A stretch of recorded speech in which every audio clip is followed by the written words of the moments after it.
Dave, so I'm bringing my kids to New York, actually, for Halloween. Ooh, are you? Yeah, it's already, I promised the kids. City's already gearing up for it. I can see this. Yeah. But who are you going to dress up as? I don't know. Liz Truss. Boys. It's the ultimate Halloween costume. How to spook the markets in the first 10 days in office. Zombie Liz.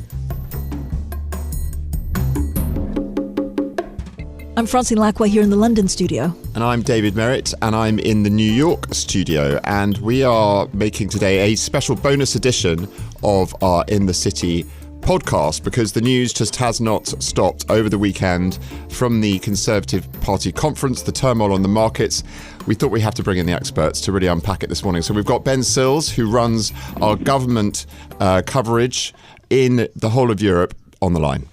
But there's so much going on. So the government abandoning its plan to abolish the top rate of income tax. I don't know whether the U-turn, of course, coming after severe political pressure, of course, from her own Tory MPs, means that credibility is back for the government, or not so much? Not so much. I don't think so. This is a key plank of Liz Truss's economic policy. She spent the last 9 days defending it. She was on the TV yesterday defending it again, and to suddenly come out with a statement from Kwasi Kwarteng this morning dropping that policy makes her look like she really doesn't have a proper grasp of how much control she has of her party fundamentally. I think, she and her team must have been trying to assess whether they could hold the line in their wargaming yesterday, and the fact that they decided they would send her out to defend it yesterday and then they had to drop that policy this morning speaks of a number 10 operation that's really not in control of the situation at all. I mean, it's remarkable, Ben, isn't it? And the markets have reacted with a little bit of a bounce in the pound, a bit of recovery for interest rates, but not enough really to put the government out of the woods, are they? People still talking about the Bank of England are propping up the bond market here, and all the commentary I'm reading from analysts this morning saying, well, it shows, as you said, it shows the government to be malleable. She's not holding firm, but also there's just still the bigger fiscal picture for Britain still looks very precarious, doesn't it? Yeah, this is only a very small part of the fiscal package that she announced. This is £2 billion from a £45 billion package, which the IMF warned was going to add to inflation pressures and complicate the life of the Bank of England as it tries to tackle the cost of living crisis. So, in fundamental terms, this is really just a kind of drop in the ocean. What it does do is show that the government is listening. After a lot of time of not listening, right? I mean, it took a while to get there. But also, Ben, listening to who? I mean, are they listening to the polls saying that Labour is doing so much better? Are they listening to the markets, or are they just worried that this wouldn't have gotten through Parliament? I think the biggest thing that changed from Sunday morning to Monday morning was the number of senior Tories who were coming out and explicitly saying they weren't going to back the policy. So Truss was facing a serious rebellion among her MPs. So she wouldn't have got these measures through Parliament, right? I mean, no. There was going to be a big enough rebellion, do you think, to effectively vote down her first budget? Yeah, and what's more is that a budget is effectively a confidence vote on the government, and so if she had lost that budget vote, the process of perhaps drawing a line under her government would have accelerated very quickly. And even with today's U-turn, there are still a lot of questions about how long she can actually survive. I mean, we're only a month into her administration, but I mean, can you recall? I don't think I can. A kind of more tempestuous, a rockier start for a prime minister, either in Britain actually or anywhere. What do we think about it? Well, it's difficult to imagine. I can't remember a bigger unforced error by any government that I've been covering, and the fact that she managed to make this error in her first month in office is really quite remarkable. I think it speaks to an extremely kind of dogmatic approach to politics, which is not really taking much account of what the political weather is like. And I think that, wherever we go from here, those question marks about her leadership chops are not going to go away. I mean, the blame game has started, obviously, hasn't it? I thought it was very interesting to hear her effectively blame the Chancellor for pushing forward this tax cut without consulting anyone. That was remarkable in itself. Do you think Kwarteng can stay? Assuming that Liz Truss stays as Prime Minister for now, do we think that his time as Chancellor might be limited? I would tend to see Kwarteng as arguably a little bit stronger than Truss. I think that, and that's just purely on the basis of the competence of their public statements. Truss had that very difficult round of radio interviews on Thursday morning when I think it was Angela Rayner from the Labour Party commented that she had broken her long, painful silence with a series of short, painful silences. Yes, that's her style, isn't it, on these people? Well, exactly. So I think, in a sense, maybe Truss needs Kwarteng at the moment. I do suspect What is a fall guy?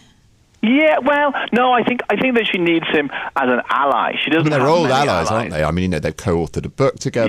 Yeah. They're sort of political bedfellows. But it seems like the relationship is souring, though, isn't it? Already, I mean, in the limelight of all of this chaos. She has very few cards to play, and at the point when the ship is definitively going down, I would expect her to throw him overboard in a desperate and futile attempt to save the ship.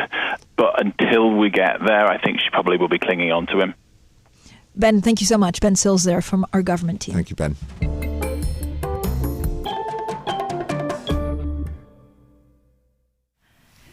So we're delighted to be joined for this special episode of the podcast by Andrew Sentance. He's a former MPC member. Andrew, you wrote this, brilliant piece actually in the Times saying the crisis has been brewing for some time before Kwarteng pulled the trigger.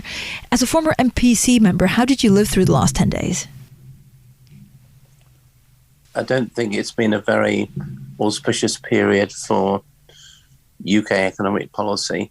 And in my article in the Times, I said that, it ranks with three previous episodes that we've had, which have been described as economic crises in the UK. The first, with the IMF crisis in 1976. Secondly, the ERM crisis in 1992. And then the global financial crisis. And I think this crisis has been, I suppose, self-induced by the government in terms of their mishandling of their economic policy announcements, particularly Kwasi Kwarteng's budget. But Andrew, what exactly did they mishandle? Was it just the wrong policy? Were they completely unprepared to govern? Well, I think it's a combination of things. I think, first of all, they rushed at this budget statement, which I don't think was necessary. But they decided that they needed to do something quickly, and that's something that Liz Truss has reiterated over the last few days.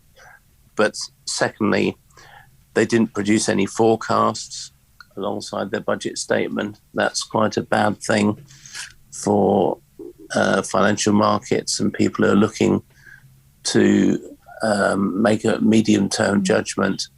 And the package itself was very large.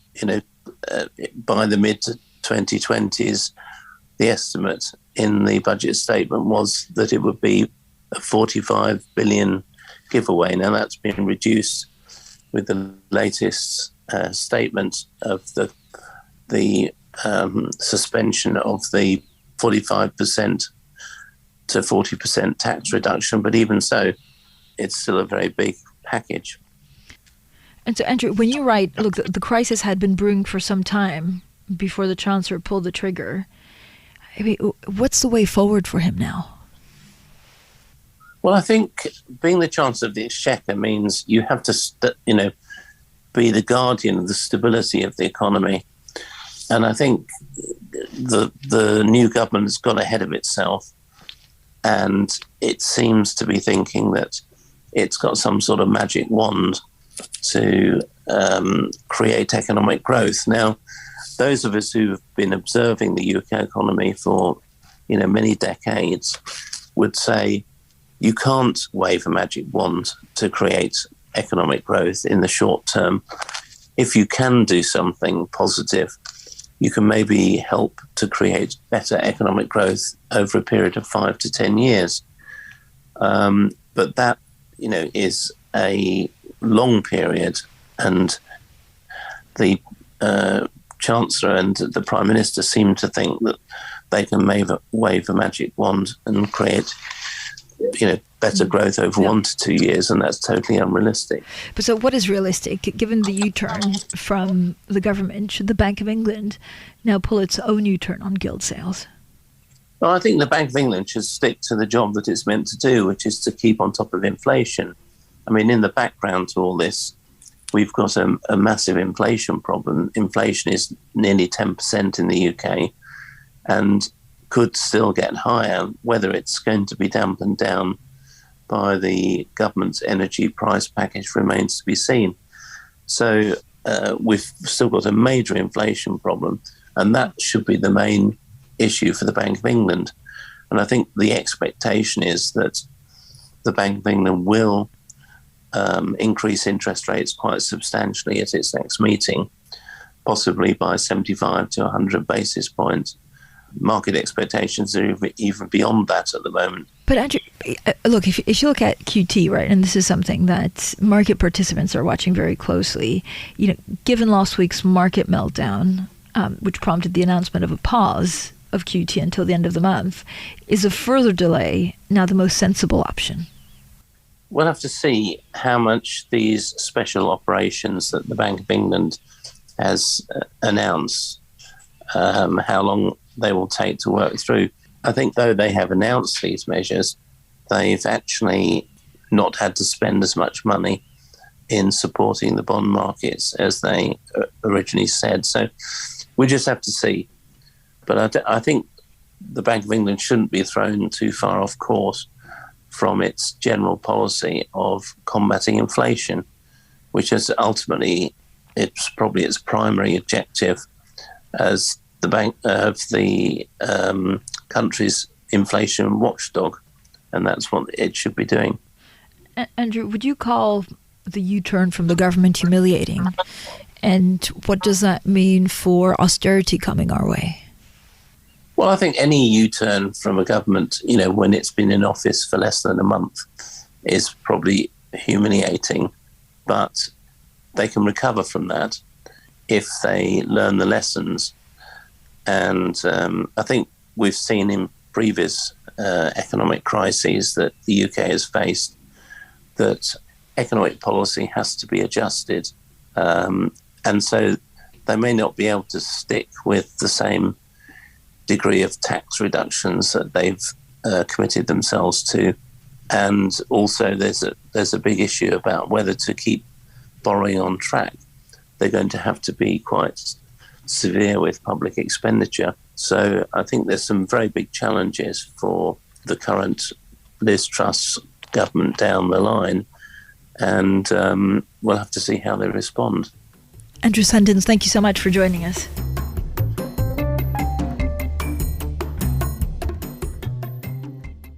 Thanks for listening to this week's In the City. We'll be back next week. And in the meantime, if you like our show, please head over to Apple Podcasts or wherever you listen to podcasts, rate, review, and subscribe. Also, be sure to sign up now for our newsletter, The Readout with Allegra Stratton, on Bloomberg.com/newsletters, or check out the show notes for a link.